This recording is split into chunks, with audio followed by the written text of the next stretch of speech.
बीमारी है तो इसका इलाज ज़रूर है, और अगर भगवान है इस धरती पर तो उनका अस्तित्व भी ज़रूर है, जो कि हमारे डॉक्टर्स के रूप में है। नमस्कार, स्वागत है आपका एमपी न्यूज़ के खास कार्यक्रम हीरोज ऑफ एमपी में, और आज हमारे साथ में है real life hero doctor Rachna Verma ma'am. Thank you so much, thank you so much. But इतनी ज़्यादा तारीफ डॉक्टर्स की मत करिए, क्योंकि एक दिन में हम भगवान बनते हैं और दूसरे दिन हम दानव बन जाते हैं, तो प्लीज़ हमें मनुष्य रहने दीजिए। नहीं मैम, कोविड टाइम में जो डॉक्टर्स ने, पैरामेडिकल स्टाफ ने और पूरी मेडिकल टीम ने, इवन एडमिनिस्ट्रेशन ने जो काम करा है वो सही में ही काबिल तारीफ है, जिसके लिए तो हम लोग हेड्स ऑफ करते हैं, हम लोग सैल्यूट करते हैं, दिल से नमन करते हैं आपको। और अभी की जो सिचुएशन है, मैं जानना चाहूँगी कितनी रिलैक्सिंग लग रही है, कोई कोविड का पेशेंट नहीं, कोई क्वारंटाइन के लिए नहीं, कितना अच्छा लगता है? नहीं, बहुत अच्छा लग रहा है, और हम हमेशा सबको यही बोलते रहते हैं कि प्लीज़ मास्क पहन के रखिए, क्योंकि जो प्रलय आया था और हमने बहुत पास से ये प्रलय देखा है। हमने एक 20-25 साल के बच्चे को भी जाते हुए देखा है, और एक 70-80 वर्ष के आदमी को भी जाते हुए देखा है, और हमने पूरा घर टूटते हुए देखा है। तो मैं बस यही सबसे यही बोलूँगी, प्रार्थना करूँगी हाथ जोड़ के कि प्लीज़ आप लोग अभी मत भूलिए कि कोविड कहीं आसपास भटक रहा है। मुझे तो हमेशा ऐसा अंदेशा लगता है कि कहीं आ नहीं जाए, तो इसीलिए प्लीज़ मास्क पहनिए, और प्लीज़ प्लीज़ प्लीज़ अपना टीका लगवाइए, प्लीज़ वैक्सीन लगवाइए। मैम, हम लोगों ने 100 करोड़ वैक्सीनेशन का जो टारगेट, कितना प्राउड मोमेंट है। अरे बहुत ज़्यादा हमारी सरकार ने जो किया, पूरे देश में हमारे जो हमारे प्राइम मिनिस्टर साहब, प्रधानमंत्री ने जो किया है, वो तो बिल्कुल, उसके लिए तो हमारे पास कोई शब्द ही नहीं है, क्योंकि पूरे विश्व में किसी भी देश में ऐसा पॉसिबल नहीं था। मतलब जो हमारी जनसंख्या है उसमें 100% 100 करोड़ का वैक्सीनेशन जो टारगेट बहुत अमेजिंग है, क्योंकि और ये तो बिल्कुल सच है, ये कोई मीडिया का करा हुआ नहीं है, क्योंकि मेरे पास जितने मरीज आते हैं, पिछले 3-4 महीने से मैं हर मरीज से उनका वैक्सीनेशन हिस्ट्री ज़रूर लेती हूँ। मैं उनसे पूछती हूँ कि आपको टीका लगा है कि नहीं लगा है। तो मैक्सिमम लोगों को 50% से ज़्यादा को 2 टीका लग चुका है, और 50% के आसपास को अभी 1 टीका लगा है। कोई इक्का दुक्का है जो बच गया है, कुछ लोग डर के मारे बचे हैं, और कुछ लोग तो मैं तो हमारे तो इंदौर में तो मैक्सिमम लोगों को लग चुका है, इसीलिए बहुत ही खुशी होती है। और इससे अच्छा और क्या न्यूज़ है, क्योंकि हमने जो देखा है सबको बस हम प्रतीक्षा कर रहे हैं कि बाकी बच्चों को भी लगना अब चालू हो जाए। बच्चों के लिए जो वैक्सीन आ जाए वो भी वो भी अब जल्दी से और आ जाए, स्कूल वगैरह शुरू हो जाए, वो वापस उनके भी बैक टू नॉर्मल लाइफ हो जाए। बहुत अच्छा हो जाएगा। पिछले टाइम में तो नहीं ले जाना चाहते, लेकिन मुझे फिर भी जानना है कि उस टाइम पे क्या संघर्ष होते थे जब इतनी मात्रा में कोविड पेशेंट्स आपके यहाँ आते थे, क्या क्या चैलेंजेस उस टाइम पे आए, क्या क्या कठिनाइयाँ उस टाइम पे आई? सबसे बड़ा संघर्ष तो एक इंसानियत का संघर्ष था, वो जो मैं कभी भूल ही नहीं सकती हूँ, कि अगर हमारे पास 50 बेड हैं अवेलेबल थे, हमारे पास 60, हमने उसको पहले 15 थे, फिर हमने उसको 30 किया, फिर हमने उसको 50 किया, फिर 60, 65, 70, हमने बाकी सब काम बंद करके हमने सिर्फ कोरोना के पेशेंट्स, सबसे ज़्यादा हमारे पास ये संघर्ष रहता था कि मान के चलिए कि दो बेड खाली है, और हमारे पास 20 मरीजों की लाइन लगी हुई है। अब हमारे लिए कितना मुश्किल है कि हम किसको बेड दें, किसको बेड नहीं दें। जब रेमडेसिविर की शॉर्टेज हुई थी तो भगवान की बहुत दुआ है हमारे ऊपर, या हमारे ऊपर वाले का था कि हमारे यहाँ पे हमारे हॉस्पिटल में हमें एक दिन हमको नहीं ज़्यादा प्रॉब्लम हुई। एडमिनिस्ट्रेशन का भी पूरा हमारे पास था। दूसरा, हमारे जो डायरेक्टर साहब थे उन्होंने पहले ही कंपनी को ऑर्डर दे दिया था, तो हमारे पास पहले से हमको अवेलेबल हो गया था, और थैंकफुली कंपनी वाले इतनी शॉर्टेज में भी हमको जितना चाहिए होता था, ब्यूरोक्रेट्स और एडमिनिस्ट्रेशन और कंपनी वालों ने मिलके हमारे जितने मरीज होते थे जिनको बिल्कुल ज़रूरत होती थी तो हमको पहुंचा देते थे। तो हमें रेमडेसिविर की बिल्कुल हमें प्रॉब्लम नहीं हुई। बहुत ज़्यादा ऊपर वाले का हमारे ऊपर ये रहा, बट यही था कि 10 मरीज आए हैं और हमारे पास सिर्फ 2 बिस्तर खाली हैं, तो वो जो हमारे साथ हमको जो कष्ट हुआ है उसकी तो हम कुछ आपको बता नहीं सकते। मतलब हमारे जो रियल लाइफ हीरोज हैं, जो हमारे कोविड वॉरियर्स हैं, वो भी कहीं ना कहीं असमंजस में बहुत ज्यादा थे। हम लोगों को इतना दुख लगा, बहुत दुख लगता था कि हमारे सामने अगर हम कई मरीज बहुत शुरू में अपने घर पे इलाज कराते रहेंगे और बहुत देर से आए हमारे पास, बहुत क्रिटिकल आए, फिर हम लोगों ने अपनी जान लगा ली लेकिन हम उनको नहीं बचा पाए। ये एक बहुत लर्निंग वाली बात मैं कहना चाहूंगी हमारे दर्शकों को भी, कि जब भी आपको कोई सिम्टम्स हो रहे हैं तो उससे डरे ही नहीं, उससे घबराए नहीं, अपने डॉक्टर सबसे पहले डॉक्टर के पास जाएं जी। वो बहुत हम लोगों के साथ हुआ कि हमारे बहुत मरीज बहुत लेट आए, बहुत ज्यादा, जिसके कारण बहुत प्रॉब्लम हुई, या घर घर के लोग चले गए। वो सब तो वो जो तकलीफ हमने सहन करी है आप लोग सोच नहीं सकते हैं। कई कई रात हम लोग क्या कोई भी नहीं सो पाता था हमारे हॉस्पिटल पूरी टीम हमारी दिन रात जगी होती थी, सारी नर्सेज, सारे डॉक्टर्स हमारे, मतलब मैंने ये देखा कि कोई भी डिसिप्लिन का डॉक्टर है, चाहे हमारे कुली डॉक्टर अमित शर्मा है हमारे यहाँ, वो भी उनका कोई लेना देना नहीं था डायरेक्ट इंटेंसिव केयर से, लेकिन वो भी पूरे कूद पड़े थे। क्या बात है, मेरे हस्बैंड, मैं, हमारा पूरा स्टाफ, हमारे कोई भी ऐसा फिजिशियन नहीं है, हर रोज आते थे हर पेशेंट के पास 10-10, 15-15 मिनट तक। इसमें हम लोग सब बहुत लोग इन्फेक्ट हो गए थे, मैं ही बहुत दिन तक। और मेरा जो ब्रांच है, जैसा आपको पता ही है, बताया था मैंने आपको थोड़ी देर पहले कि इंटरवेंशनल पेन फिजिशियन हूँ मैं, उसमें पेन करके आते थे पेशेंट। तो अब भले ही उनको कोरोना नहीं है, लेकिन दर्द तो एकदम इमरजेंसी होती थी, तो हमको तो बिल्कुल काम करना ही पड़ा उसमें, और उसके कारण हमारे बहुत सारे लोग, हम सब इन्फेक्ट हुए। पर ठीक है, हम लोग को ऊपर वाले ने बचाया, तो हम हैं आज आप लोग के साथ, वापस अपनी सेवाओं में लगे हुए हैं। जैसे ही हमारा क्वारंटाइन का पीरियड खत्म हुआ, हम लोग वैसे ही वापस आ गए। क्या बात है, एक दिन हमारा अस्पताल बंद नहीं हुआ, एक दिन। और हमारा पैरामेडिकल स्टाफ, हमारा ब्लड बैंक की जो डॉक्टर्स हैं वो लोग दिन रात लगे रहे, सारे टेक्नीशियंस लगे रहे।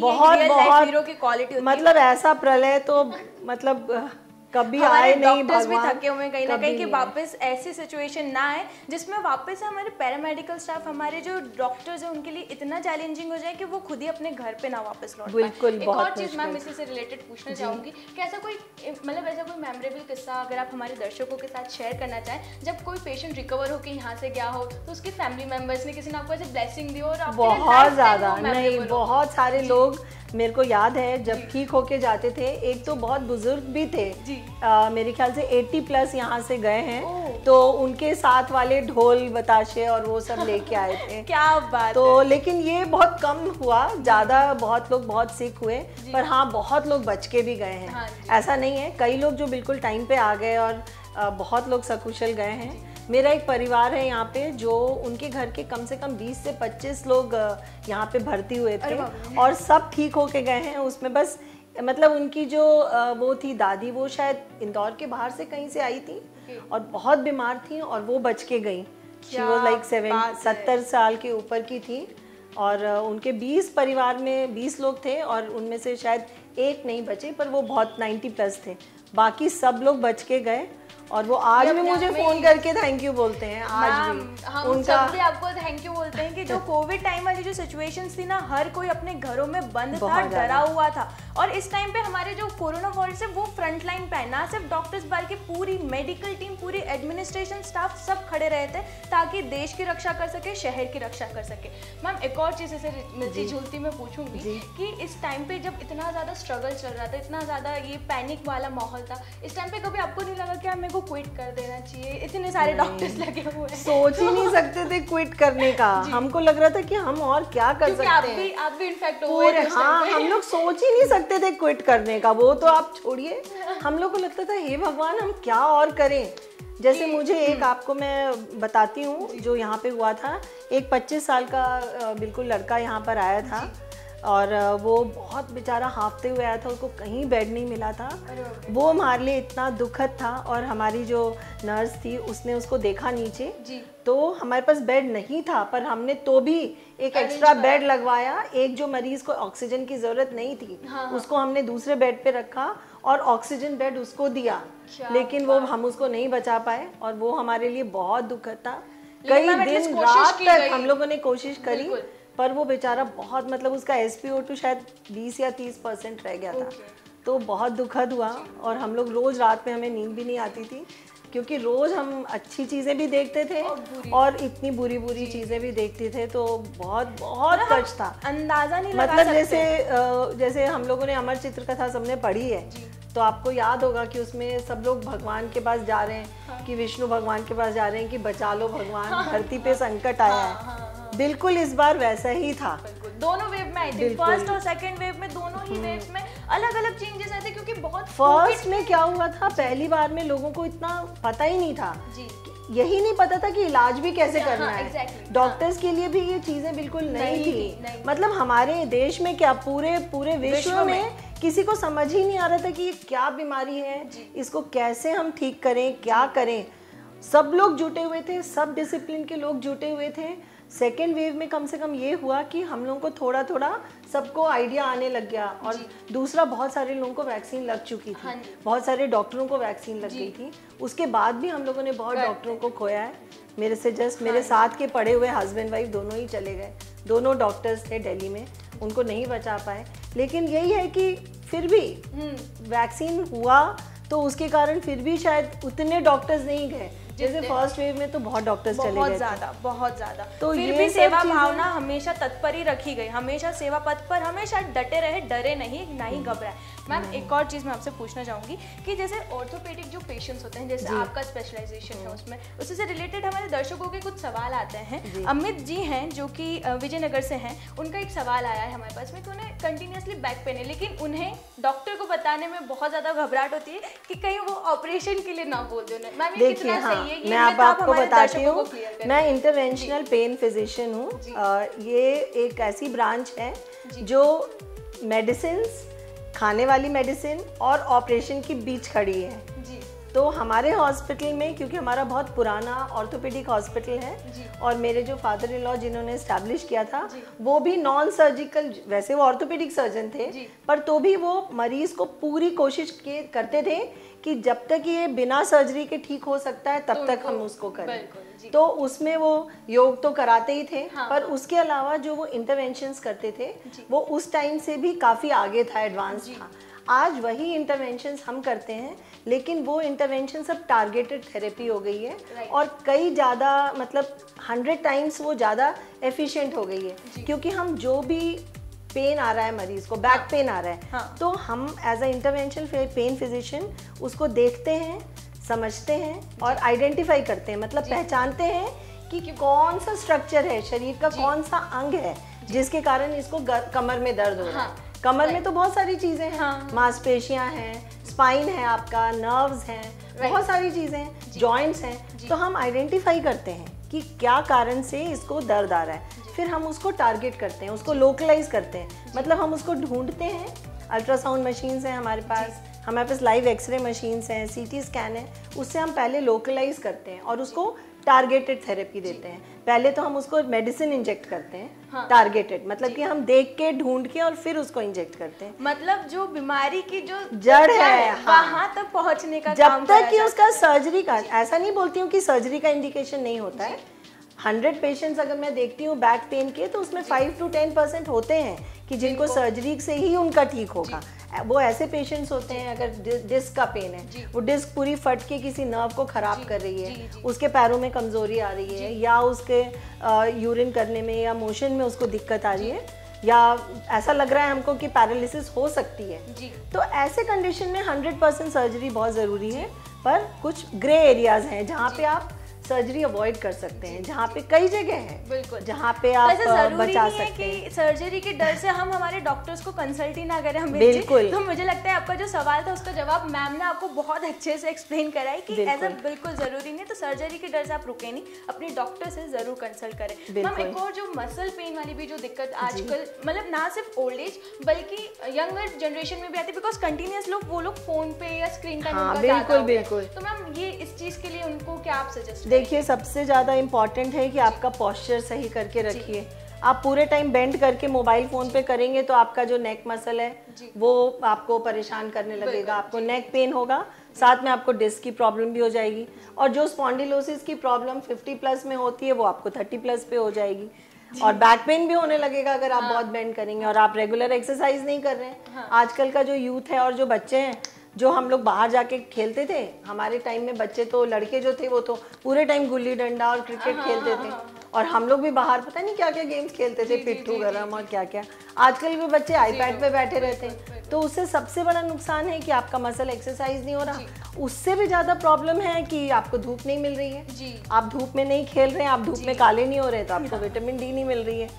तो ये डबल गड़बड़ हो रही है जी, कि बच्चे, हाँ, एक तो आपका तो ऑनलाइन क्लासेस भी बढ़ गए, वही तो, उससे आपके आई स्ट्रेन बढ़ रहा है, बाहर आप जा ही नहीं रहे हो, आप कोई एक्सरसाइज नहीं कर रहे हो, स्कूल में गेम्स नहीं खेल रहे हो, आपका सोशल भी नहीं अच्छा हो रहा है, आप फ्रेंडशिप नहीं कर रहे हो, सब लोग अपने अकेले में रह रहे हैं, एक रूम में बंद है, तो उससे बहुत लोगों को मानसिक बहुत प्रॉब्लम हो रही है, डिप्रेशन हो रहा है। तो ये तो सब बहुत ही उठापटक हो गई है जिंदगी में। तो ये जो मसल पेन वाला जो फंडा हमारे पास में है, तो उसका सिर्फ सिंपल सा सॉल्यूशन है कि कुछ एक्सरसाइज करिए, अच्छा न्यूट्रिशन लीजिए।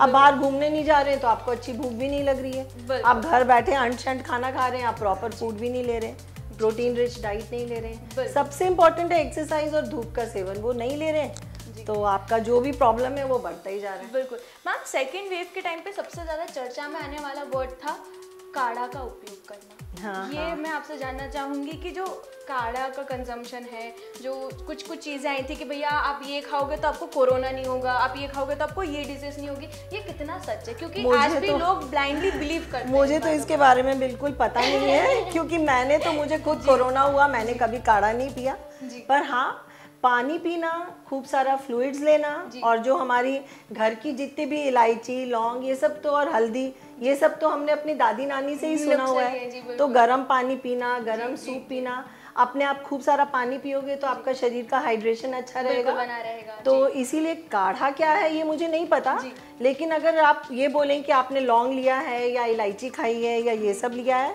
तो ये सब तो बहुत फायदेमंद है, लेकिन ठीक करता है या नहीं करता है ये मुझे नहीं मालूम है, क्योंकि ये मेरे उसमें है, आता ही नहीं है। मैंने तो नहीं लिया था, पर मैंने हाँ पानी बहुत लिया।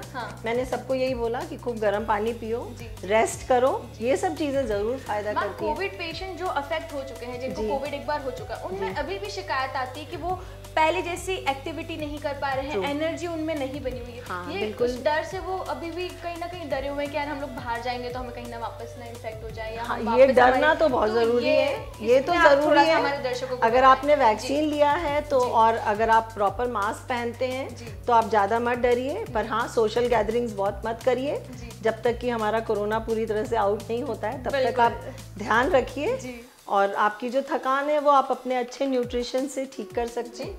जिनको लंग्स में बहुत डैमेज हो चुका है उनको ज़रूर ये प्रॉब्लम्स आ रही हैं। दूसरा, इवन पेन, बहुत लोगों का दर्द, जोड़ों का दर्द भी बढ़ रहा है।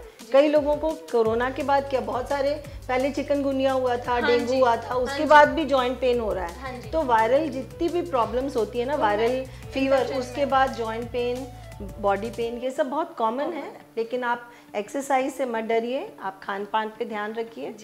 तो मैम इसी से एक और बात आती है, ज्योति जी वो तिलक नगर से रहती है, उनका एक सवाल है हमारे पास में कि आफ्टर 30 ऐसा कहा जाता है कि विमेंस की जो हड्डियां हैं वो कहीं ना कहीं गलने लगती है, या उन्हें विमेंस में आफ्टर 30 एज उन्हें प्रॉब्लम्स आती है, जॉइंट पेन है या कुछ है, तो हम इसके लिए उनके लिए क्या सजेशन रहेगा आपका? लाइफस्टाइल अच्छा रखिए। 30 के बाद ना जो न्यू बोन फॉर्मेशन थोड़ा कम हो जाता है, पर ऐसा नहीं है कि 30 के बाद बहुत ज़्यादा एजिंग हो जाती है। जब तक कि पीरियड्स हैं उनको, तब तक इतना बोन का प्रॉब्लम नहीं होता है। मीनोपॉज के कुछ सालों के बाद अगर आपका डाइट अच्छा नहीं है, अगर आप एक्सरसाइज अच्छा नहीं करते, तब आपकी बोन वीक होती है। एकदम 30 के बाद तो, आजकल तो 30 is very young, 50 is young, 60 भी यंग है, तो 30 तो मैं नहीं बोलूँगी। हाँ, पर जरूर न्यू फॉर्मेशन, बोन फॉर्मेशन जितना जल्दी 30 से पहले होता है उतनी जल्दी नहीं होता है, पर तो भी they are still young. What is a healthy, मतलब हेल्दी बोन का डेफिनेशन क्या है कि हम लोग कैसे अपने जो बॉडी की जो बोन्स है उसे कैसे हेल्दी रखें? हेल्दी रखें, कैल्शियम और प्रोटीन युक्त खाना खाएं, एक्सरसाइज करें, ये 2 चीज़ें, और धूप का सेवन करिए। ये 3 चीज़ों से आप हमेशा अच्छे से हेल्दी रह सकते हैं। अभी तो ठंड का सीजन में आने वाला है। हाँ, बस धूप में जाइए, जरूर धूप में कुछ ना कुछ धूप का एक्सरसाइज करिए, वॉक करिए, रन करिए। अपने रोज की लाइफ में एक नियमित व्यायाम और प्रॉपर बैलेंस्ड फूड खाना, बैलेंस्ड मील लेना, जिसमें प्रोटीन्स भी होनी चाहिए, कार्बोहाइड्रेट्स भी होना चाहिए, फैट भी होना चाहिए, सब होना चाहिए। सप्लीमेंट बहुत ज़्यादा आपको लेने की ज़रूरत नहीं है, अगर आपको कोई बहुत, जब तक कि आपको कोई बीमारी नहीं हुई है, या फ्रैक्चर्स नहीं हुए हैं, या आपकी एज बहुत ज़्यादा नहीं है। जब आप यंग हैं तो आप तो अपना एक्सरसाइज से और खान पान से अपने आप को सेहतमंद रख सकते हैं। बिल्कुल सही है। हम लोग हर जगह से ये सुनते आ रहे हैं कि एक प्रॉपर डाइट ही एक हेल्दी लाइफस्टाइल का एक एग्जांपल है या एक रूल है कि अगर आपको एक अच्छी लाइफस्टाइल जीनी है तो आप अच्छे से अपनी डाइट को मेंटेन करें। मैम मैं चाहूँगी एट लास्ट आप हमारे दर्शकों को आपका मैसेज दें। मेरा मैसेज है कि प्लीज़ अपने आप को सुरक्षित रखिए, मास्क पहन के रखिए और वैक्सीनेशन अगर आपका अभी कंप्लीट नहीं हुआ है तो उसको जल्दी से जल्दी वैक्सीन लगवाइए और अपने सब दोस्तों को, अपने सब रिश्तेदारों को ये ज़रूर बोलिए कि वैक्सीन बहुत सुरक्षित है। तो प्लीज़ वैक्सीन लगवाइए और अच्छा खान पान रखिए और व्यायाम करिए। बिल्कुल, इसी के साथ ही हम भी लेंगे आपसे अलविदा और ये MP न्यूज़ की पूरी टीम, हमारे पूरी मेडिकल स्टाफ की तरफ से हम लोग पूरी टीम आपको ये अपील करते हैं कि अगर सेकंड डोज नहीं लिया है तो तुरंत जाके अपना सेकंड डोज करवाएं। बच्चों के भी वैक्सीनेशन आ गए हैं, प्रोटोकॉल्स के साथ में सारी चीज़ें आई हैं, तो बच्चों को भी मोटिवेट करें कि वो अपना फर्स्ट या सेकेंड डोज ज़रूर लें ताकि वापस से हम सब लोग नॉर्मल लाइफ की तरफ जाएँ और थर्ड वेव जैसी नौबत हमें वापस से फेस ना करनी पड़े। इसी के साथ ही मैं लेती हूँ आपसे अलविदा। बने रहिए MP न्यूज़ के साथ।